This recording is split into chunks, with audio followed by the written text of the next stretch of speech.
pense que je suis un bon créateur de contenu, enfin j'espère, mais je suis un mauvais youtubeur. J'enregistre des deux côtés. Vas-y. Oh, c'est là, t'en fais ce que tu veux, voilà.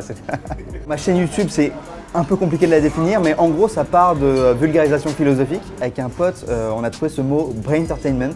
Donc il y a le côté brain, donc tout ce qui est cerveau, connaissance, stimulation, et le côté entertainment, donc divertissement. À chaque fois, j'essaie vraiment de mêler ces deux notions, qui sont le savoir et la connaissance et le divertissement. Moi, j'aime bien utiliser des sketchs et des gags pour illustrer mon propos. Il y a peut-être des vulgarisateurs qui vont trouver que ça détourne l'attention. Moi, je trouve qu'au contraire, ça permet de mieux retenir certaines choses, parce qu'on se souvient des blagues, on se souvient du sketch.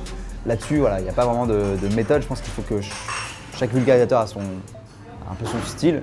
Moi, mon style, c'est ça, c'est mettre du divertissement dedans, parce que je trouve que sinon la vie est un peu chiante si on ne s'amuse pas. Voilà.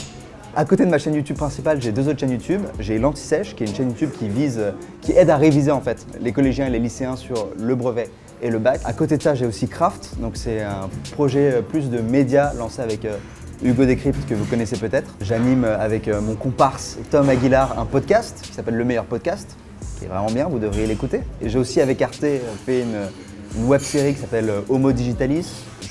Touche à tout, entre guillemets, je suis intéressé par plein de choses différentes. Et c'est un vrai challenge de faire tout ça dans des journées qui durent que 24 heures.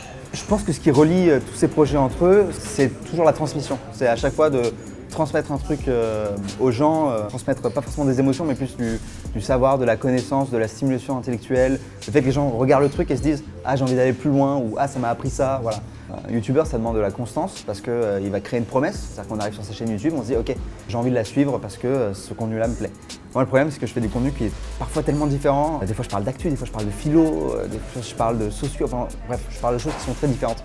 Je pense que c'est mauvais. Si jamais vous voulez créer votre chaîne YouTube, un conseil, ayez cette constance. En tout cas, au début, moi, je l'avais sur le coup de fil, donc ma première série de vidéos de vulgarisation philosophique. Bah, j'aurais dû peut-être la garder plus longtemps. Donc, si vous vous lancez, voilà, gardez ce truc-là et diversifiez-vous peut-être un peu plus tard. Est-ce que moi, je suis un influenceur? Je pense dans une certaine mesure, j'imagine. C'est-à-dire que quand je donne mon avis sur tel élément ou un autre, j'ai forcément des gens qui me suivent, qui ont ma confiance, qui sont d'accord avec plein de points de vue que j'ai et qui se disent, moi, si je suis d'accord avec tout ça, je risque d'être d'accord aussi avec ce point de vue-là. Oui, d'une certaine mesure, j'ai une influence. Après, je pense qu'elle est assez limitée. Si demain, je dis à tout le monde, vas-y, jetez-vous dans une fontaine, vraiment, je pense qu'il y a peu de gens qui vont le faire. Vraiment, il faudrait que ce soit une fontaine vraiment incroyable. Et voilà, j'en ai pas encore vu. Il y a de très belles fontaines, hein, vraiment.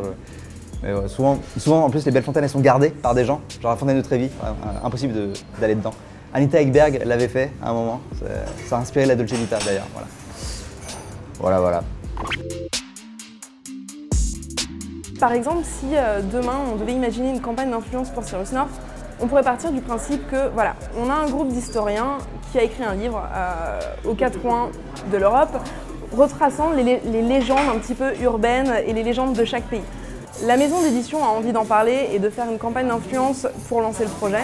Donc en fait, la maison d'édition va venir vers nous et nous, ce qu'on peut lui trouver, c'est une campagne qui va être adaptée. Du coup, ce qu'on pourrait faire, c'est imaginer que Cyrus parte aux quatre coins de l'Europe à la rencontre des historiens qui ont écrit le livre. Et par exemple, il part en Irlande et on lui raconte les légendes celtiques, il en fait une vidéo.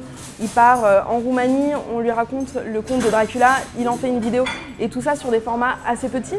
Ouais, ça pourrait vraiment intéresser les gens et du coup, potentiellement faire acheter le livre derrière, quoi.